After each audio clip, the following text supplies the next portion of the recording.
Everyone wants to overcome laziness in any area of life because from personal experience, I can tell you that if you do, the quality of your life will improve tenfold. Just imagine how great it would be to wake up every morning and get things done without that weaker version of yourself constantly dragging you down, making you feel like you've done nothing with your life. I think we can both agree that this sounds like a dream. Well, my goal with this video is exactly that, to turn this dream into reality. And the reason I'm confident I can help you achieve this is simple. We've all struggled with laziness at some point in our lives. Unlike others, I completely understand what you're going through, and I know exactly how to help you break free from it. So if you often struggle with laziness, or even if it only happens from time to time, the techniques I'm about to share will help you eliminate it for good. But let me be honest with you, if you can't commit to watching this video until the end to achieve that dream version of yourself, there's not much I can do for you.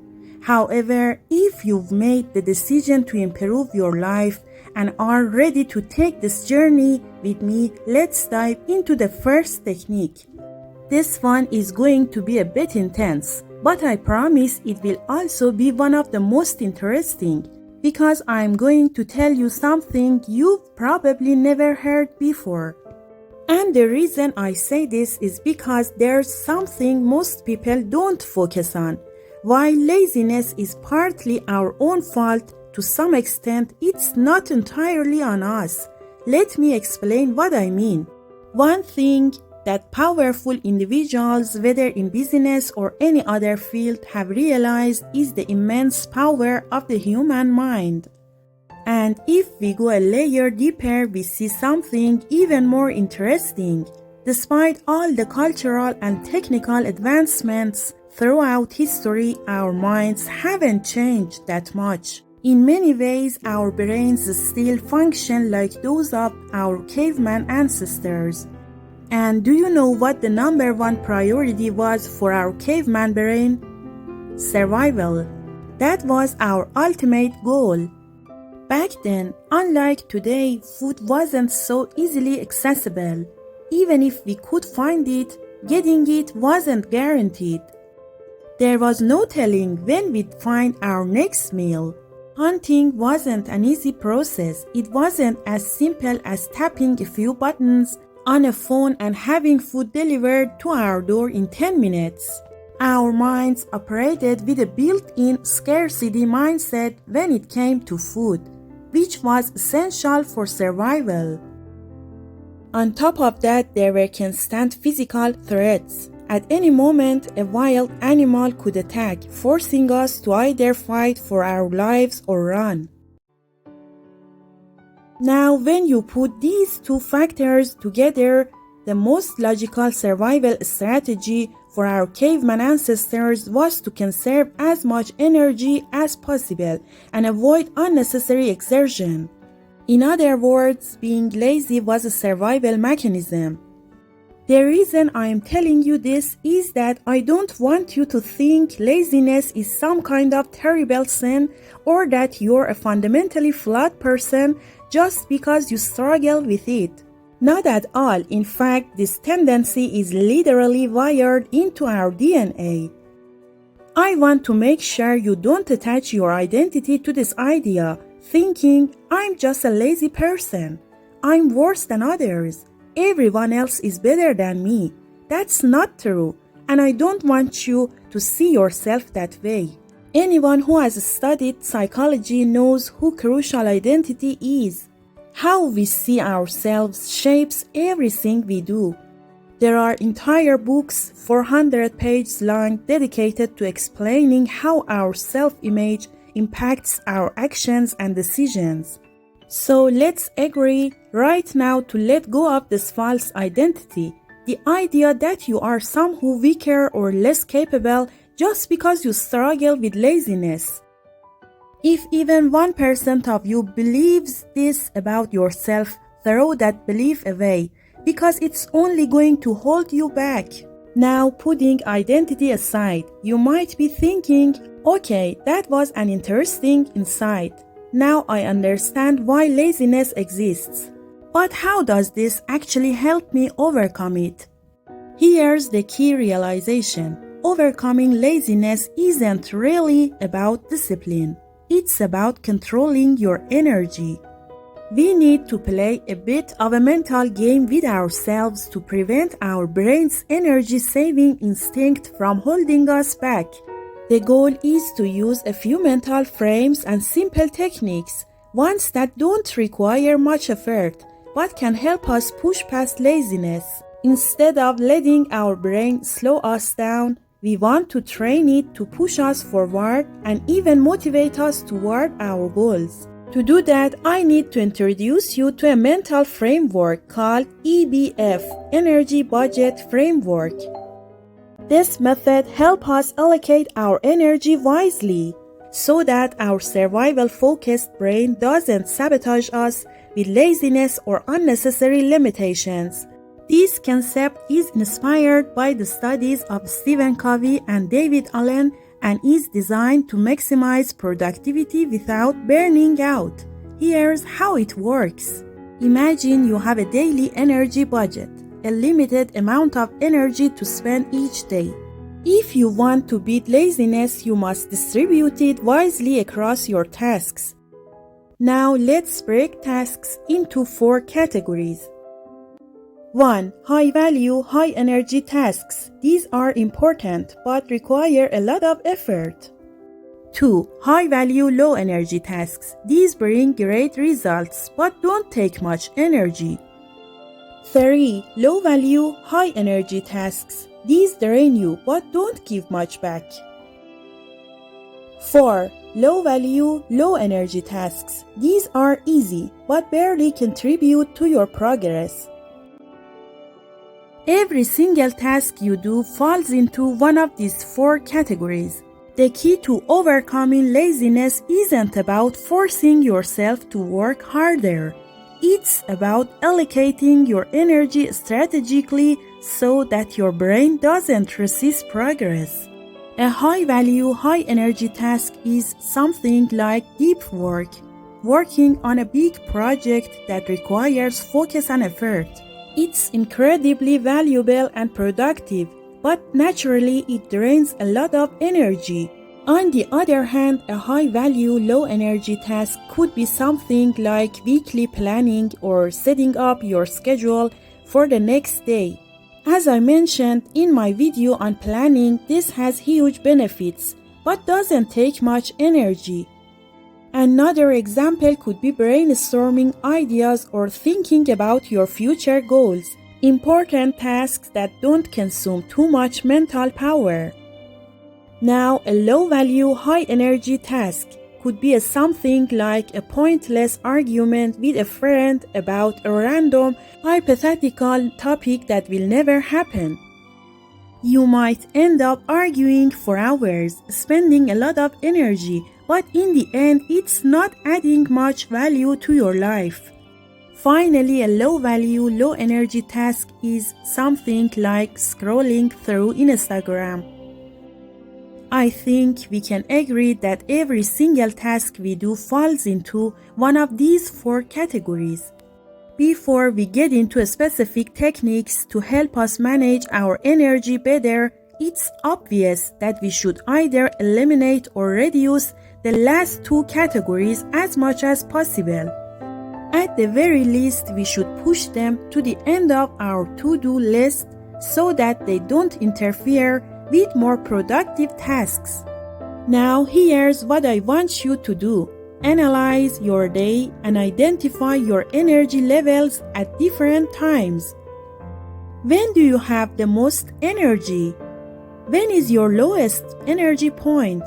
What times are best for mentally focused but low energy tasks like planning or strategizing? Collect this data about your daily energy cycle so we can schedule tasks accordingly. For example, right after waking up, many people have peak energy levels. This is the best time to tackle high-value, high-energy tasks. That's the ideal moment to work on things like recording a YouTube video, developing part of a startup, writing a content strategy, researching for an important project. Any task that requires both high energy and high value should be scheduled in this prime time window for maximum productivity. I've realized that my peak energy window lasts until noon, but 2 hours after that, I'm nowhere near my ideal state for high energy tasks. That's the time when I either need to rest or do lighter tasks, something that doesn't require much mental effort, like repetitive robotic tasks that just need me to be at my desk. This state lasts for a few hours, and then I enter my evening phase, which I found to be the perfect time for tasks that don't take much energy but are still valuable. For example, reflecting on upcoming tasks, weekly, monthly, or even yearly planning, team meetings, going for a walk to clear my mind, and think through a problem I've been struggling with, almost like a personal therapy session. So, as you can see, this gives you a clear, structured plan for your day. You're fully aware of your energy cycles, and you can categorize your tasks into those 4 groups accordingly. Once you align your energy levels with the demands of your tasks, you'll face less resistance from your mind, and procrastination will happen far less frequently. Before wrapping up this section, I want to add one last mini technique, a mental trick to make things even easier. The micro efforts philosophy. If you've been paying attention, you've probably noticed something interesting. Among the 2 types of valuable tasks, the ones that require little energy are the easiest for your mind to accept. Your brain rarely resists those kinds of tasks. Now, what if you could trick your brain into seeing high-energy tasks the same way? That's exactly what the micro-efforts technique does. With just a small mindset shift, you can train your brain to approach even the hardest tasks with the same level of ease as the low-energy ones. This means that instead of resisting big, difficult tasks, your brain will start working with you, not against you. The best part, it's incredibly simple. No extra effort is needed, just a small mental tweak that shifts your perception. And I think we both know how valuable that can be. That's the core idea of the micro-efforts philosophy. Instead of showing your brain one big overwhelming task, you break it down into small, manageable steps. Let's take going to the gym as an example. For many people, starting a gym routine feels difficult at first, but once it becomes part of your lifestyle, it's actually hard to stop. You might even feel off if you skip workouts for a week. However, in the beginning, your mind resists it heavily. That's because you didn't have it in your routine before, and you presented it to your brain as one massive task that requires a huge energy investment. I have to go to the gym today. I need to pack my gym bag, get dressed, walk to the station, take a cab, arrive, change, warm up, run on the treadmill for 15 minutes, train for an hour, run again, stretch, shower, go back home, prepare a protein shake. When your brain sees the whole process laid out like that, it looks intimidating. It sees how much energy is required and naturally resists it, especially for someone who's not yet used to it. It feels like a nightmare. How micro-effort helps. Instead of thinking, I have to do all of this, tell yourself, I just need to pack my gym bag. That's easy, right? I just need to put on my workout clothes. Still no big deal. I just need to get to the gym. I'll just warm up and see how I feel.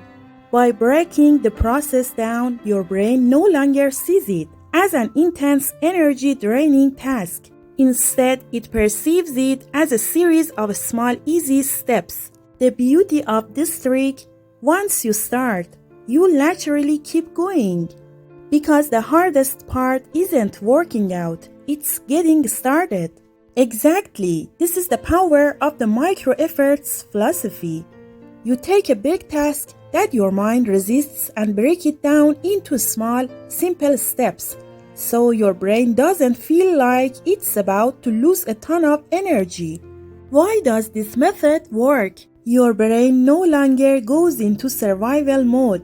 When you present a task as one big, overwhelming project, your brain thinks it needs to conserve energy, so it creates resistance and pushes you toward procrastination.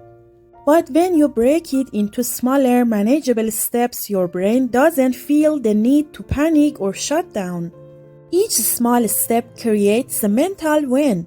For example, you say, I'll just pack my gym bag. Once you do it, you get a small sense of accomplishment. Then you say, okay, now I'll just walk to the gym. And step by step, the task no longer feels scary or overwhelming. It helps you shift into action mode. The hardest part of any task is getting started. But when you tell yourself, I'm just going to trim the raw footage, that's easy. I'll just take a few notes on my ideas. I'll just spend 30 minutes gathering materials. You gradually get into the flow of work, and at some point, you naturally keep going without resistance. Micro-effort works for everything. All successful people in personal development use some version of this philosophy. James Clear in Atomic Habits explains this exact idea. Earl Nightingale, Brian Tracy, and even Stephen Covey have applied it in their work because it works. For example, for video editing, I'll just organize the raw files for now. Let me watch them once and jot down some ideas. I'll just spend 30 minutes gathering materials. Now I'll just edit one section. For writing a video script, I'll just write a rough idea. I'll do a 10-minute brainstorming session. I'll just the first paragraph. For reading a book, I'll just open the book. I'll read only 2 pages. Well, maybe I can finish a chapter. And suddenly your brain no longer says, this is too big, I'll do it later. If a task seems overwhelming, break it down. Take it step by step and focus only on the next small action. Over time, you'll realize you already started and continuing feels effortless. And honestly, it's fascinating how simply presenting a big project in a smaller, more manageable way can completely trick your brain into stepping out of survival mode, the mode that holds you back, and instead bringing it on your side. And the best part, you can apply this exact philosophy to anything: a school project, a work assignment, studying something new, any challenging task. If you categorize your tasks, align them with your energy levels throughout the day, and use the micro-effort philosophy, your brain, which once worked against you, will now work for you. And just by mastering this one technique, you'll already be ahead of so many people. But what excites me even more, we're just getting started. Yes, getting started. Because once you learn the second and third techniques, you'll never struggle with procrastination again for the rest of your life. Second technique, start your day with a hard or productive task. The reason I consider this technique so powerful is because of a psychological theory called RPT, Reference Point Theory, developed by 2 renowned psychologists, Amos Tversky and Daniel Kahneman. What is reference point theory? It explains that the way we perceive a task, whether it's easy or difficult, enjoyable or painful, depends entirely on what we compare it to our reference point. Let me explain with an example. If you ask me, is working on a fixed schedule difficult or easy? I can't give you a simple yes or no answer. Why? Because it depends on the person. Take someone who is at their lowest version of themselves, someone who avoids responsibilities and only seeks short-term pleasure. If you ask them, do you think working a few hours is difficult? They will most likely say, yes, it's insanely hard. Why? Because in their current routine, their reference point is probably things like scrolling endlessly on social media, watching random videos, chatting, and wasting time. So in comparison, sitting at the desk and focusing for 3 hours feels like pure torture to them. Now, if you ask the same question to someone who's building their startup, those people who work 12 to 14 hours a day minimum, someone like Elon Musk, their answer would be completely different. Why? Because their reference point is on an entirely different level.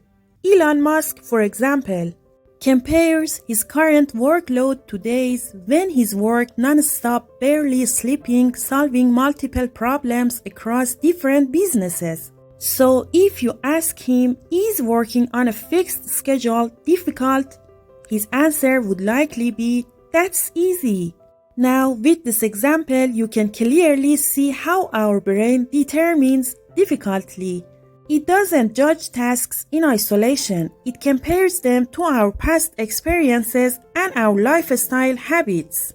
Your brain has two main reference points. 1. Long-term reference points. These are your life experiences, the challenges you've faced, and the hardships you've overcome. 2. Daily reference points. These are the first things you do each day, which set the tone for how your brain perceives difficulty. And this is why successful self-made individuals don't fear failure. They have so many reference points of overcoming extreme hardship.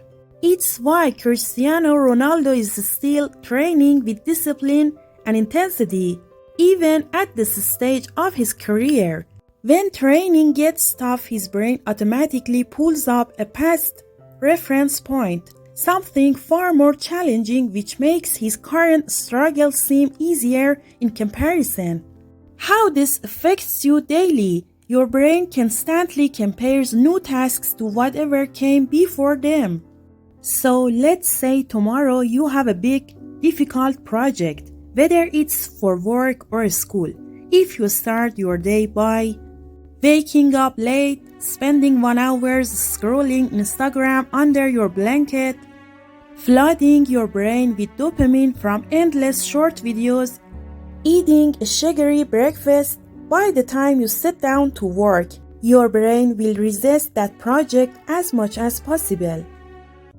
Why? Because it's comparing the boring, effort-heavy task to the dopamine overload from earlier, making the project feel even harder than it actually is. And as I explained in the first part of this video, when your brain perceives something as too difficult, it triggers procrastination, causing you to avoid it altogether. How to fix this? Start your day with something difficult. Even if it's something small, you need to begin your morning with an active effort-based task to set the right reference point. For example, if you wake up early, make your bed and take a cold shower, something amazing happens. When you sit down to start your work, you'll notice that you feel way more motivated and your brain won't resist as much. Why? Because your reference point has already been set. The first thing you did in the morning was push through discomfort. Even though you were still sleepy and wanted to stay under the blanket, you showed discipline and got up. Then your first task was to take a cold shower, which is physically uncomfortable. Now, when you sit down to read a book or work on your laptop, your brain compares this to what you just did and thinks, you know what? This isn't that hard. A few minutes ago, I was literally shivering. Now I'm sitting comfortably with a book or my laptop. This is easy. I can do this. By doing this, you shift your momentum in the right direction. And once you build that momentum, your entire day keeps getting better.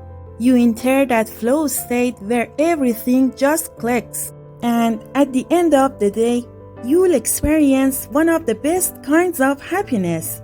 The happiness that comes from pride in yourself. Because when you look back at your day, you'll see that you not only got things done, you enjoyed the process. And that is the most powerful kind of fulfillment.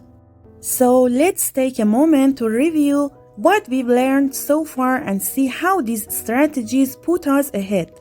1. Understanding resistance to hard work. In the first section, we learned that our DNA is wired to resist difficult tasks. Why? Because our brain thinks that avoiding effort saves energy, which increases our chances of survival. 2. The first technique, outsmarting your brain. Then we learned how to match our tasks with our energy levels and how breaking tasks into smaller steps helps us trick our brain into doing them without resistance. 3. The second technique, shifting your perspective. In the second technique, we explored a psychological theory that most people don't even know about. We discovered how our brain decides whether something is hard or easy, not based on the task itself, but on what we compare it to. We also learned that by making a small shift, starting the day with a challenging or productive task, we can train our mind to see hard tasks as easier. And not only that, but this creates a positive momentum throughout the day, helping us experience our best days possible. 4. Choosing growth over comfort. At the end of the day, if you're willing to do what's difficult but beneficial, you'll realize something important. Even if the task isn't enjoyable in the moment, the struggle is temporary. It doesn't last forever, but the pride stays with you. No matter how big or small the accomplishment, every victory adds up. And these moments of pride will transform your experience of life, making it infinitely more fulfilling. They will also build trust between you and the most important person in your life, yourself. And now that we've covered technique number 1 and number 2, you're already way ahead of most people. If you truly embrace this mindset, I can guarantee you'll never struggle with procrastination or laziness again. If you've been with me this far and found this content useful, please subscribe to the channel so you can watch more videos on personal growth, motivation, and success. This way you will be supporting me and ensuring you don't miss any important insights. Third technique, breaking the cycle of procrastination. Imagine this. You're ready to start your project. You open your laptop, determined to get things done. But just as you're about to begin, a notification pops up on your phone. It's from Instagram. You check it for a second, and before you know it, an hour has passed. You snap out of it and say, "Alright, let's get back to work." But then your brain whispers, "I don't have much energy. Maybe I should make a cup of tea first." You make the tea, sit back down, and suddenly your phone rings. You chat with a friend for 10 to 30 minutes, put the phone down, and think, "Okay, now I'll really start." But then, "I'm a little hungry. Let me grab a quick snack." You eat something, come back, and another distraction pops up. The cycle continues until the deadline gets dangerously close. And that's when everything changes. Your brain panics. Stress and anxiety hit you hard. Now you have no choice but to focus intensely, skipping sleep and pouring all your energy into the last-minute rush. Whether or not the final result is high quality, the process was exhausting, and the cycle, it repeats itself over and over again. So how do we break free from it? That's exactly what we'll tackle next. The science behind procrastination. Procrastination is scientifically defined as the unnecessary delay of tasks that were already planned to be completed. And in the mind of a procrastinator, there are three main characters at play. 1. The rational decision maker. This is the logical side of your brain, the one that plans for the long term. It's responsible for making decisions that are good for you in the long run, like studying, working on your goals, or exercising. Ideally, this character should be in control at all times, but it's not alone in your mind. 2. The instant gratification seeker. This is the pleasure-driven part of your brain. It hates discomfort and only cares about feeling good right now. It constantly whispers things like, "Why work now, when we can do it later? Nothing bad will happen. Let's check Instagram instead. A quick YouTube video won't hurt." And so, instead of doing what's important, you keep choosing what feels good in the moment. The cycle repeats endlessly for procrastinators until the third character steps in. 3. The panic monster. This character only shows up when a deadline is dangerously close. It floods your brain with stress and anxiety, screaming, "The deadline is here. If we don't finish this, we are doomed."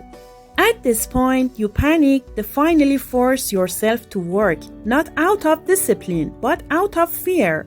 You rush to complete the task, often sacrificing sleep and quality just to get it done in time, and then the cycle starts again. But here's the good news. There's a way to break free from this trap. Let's explore how in the next section. Why procrastination is destroying your life. Your brain has three key players in this game of procrastination. 1. The prefrontal cortex, the planner. This is the logical and strategic part of your brain. It helps you plan for the long term, make rational decisions, and focus on what's actually important for your future. 2. The limbic system, the pleasure seeker. This part of your brain is all about instant gratification. It doesn't care about your future.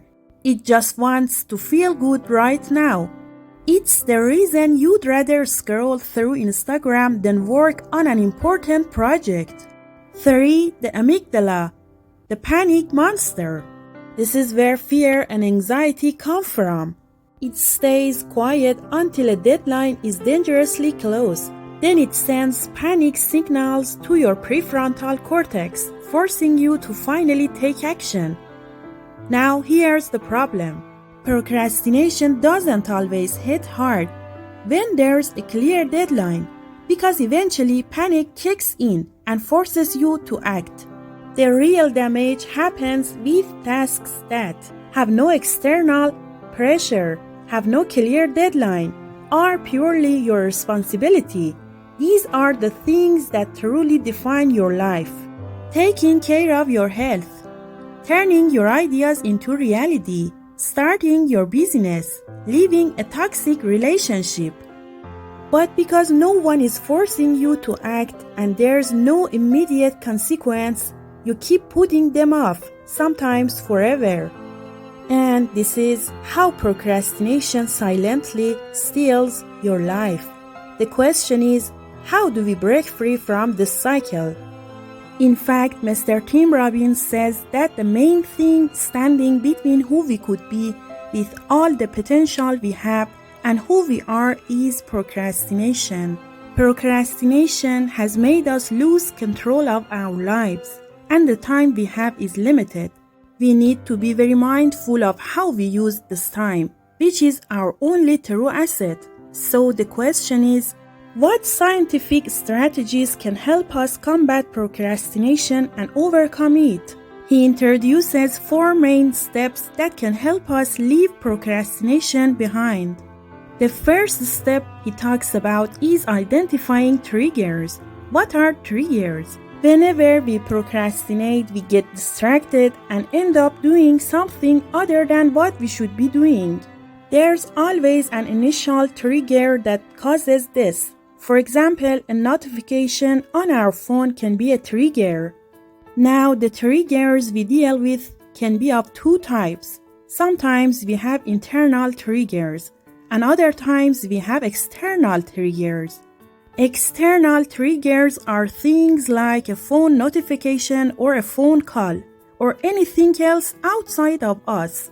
Internal triggers are those feelings within us. They are what lead us to respond to external triggers. For instance, if I feel anxious, stressed, or lonely, that feeling may cause me to pick up my phone and check Instagram. The Instagram notification is the external trigger, but it's the internal feeling that pushed me to respond to it. We need to be very mindful of controlling and recording our internal triggers. A lot of us tend to blame external factors like our phones or Instagram for our lack of focus and procrastination. We say Instagram is the reason I can't focus, but there's always been some external factor. First it was TV, and now it's Instagram. However, our internal factors have always remained the same. We need to note and record our internal triggers. What does this mean? It means that when I'm sitting here ready to do something but suddenly get distracted by something else, the first thing I should do is write down what I was feeling at that moment. Was I anxious? Was I lonely? Was I feeling perfectionist about the task I was about to do? What was the internal feeling? The more we recognize and understand our internal triggers, the better we'll be at managing procrastination. This is the first step. The second step is the 10-minute rule. Whenever you get distracted, tell yourself, okay, I will do the thing you want to do. I will check Instagram. I will go have that tea. I will do whatever you want, but not right now. I will do it in 10 minutes. By putting a 10-minute gap between the moment a thought arises and when you actually on it, you're doing 2 things. First, it gives you time to think about whether the task you're about to do is really worth it. Is this the right choice? Second, you're telling yourself that you have control over your behavior. You're an adult, capable of deciding when to do something and when to delay it. A lot of procrastination and stress comes from feeling like we don't have control over our actions. By giving yourself this 10-minute window, you are essentially saying to yourself, I've got this, I'm in control, I'll wait 10 minutes and then do it. This, in fact, strengthens your impulse control. What is impulse control? It means that when a thought comes to mind, you don't immediately act on it. The problem for many of us is that we have weak impulse control. When a thought pops into our head, we act on it right away. The 10-minute rule can really work like magic in this regard. The third strategy is time boxing. What does time boxing mean? It means setting specific time blocks for the tasks you need to do. For example, you could say from 11 a.m. to 2 p.m. I'm going to work on this task. And from 2 p.m. to 4 p.m. I'm going to work on that task. By specifying what you'll be doing during those time periods, you follow a rule that the more clearly you know what you're going to do, the less procrastination will occur. The more clearly I know what I'm going to do tomorrow, the more likely I am to do that task without distractions or procrastination. And finally, a very interesting tip, set a time for procrastination. If there's something you procrastinate on, like checking Instagram or playing a game, schedule that time in advance. For example, you could say, tomorrow I'll play games or check Instagram for an hour between this time and that time. This isn't a problem. The issue with procrastination is when things get out of control and everything becomes disorganized and unclear. When you know what you're going to do and when procrastination is much less of a problem, it's important to predefine when you will indulge in certain things. Also, whenever we think about doing a task like a project or study time, we tend to think about the entire task. However, procrastination can be reduced significantly if we just start the task. The key is starting. If I plan to read 5 chapters, I might tell myself I'm only going to read the first 5 minutes, and often you'll end up studying much longer than that 5 minutes. Procrastination is most prominent at the beginning, so focusing on starting is really crucial. We need to be mindful of this. Finally, another thing that can help us is breaking down big tasks or projects into smaller, manageable pieces. When we break things down into smaller chunks, our procrastination tends to decrease because our brain gets the message that we can likely handle it. This makes starting the task easier, and gradually completing these smaller pieces of the project will allow us to finish a much larger task over time.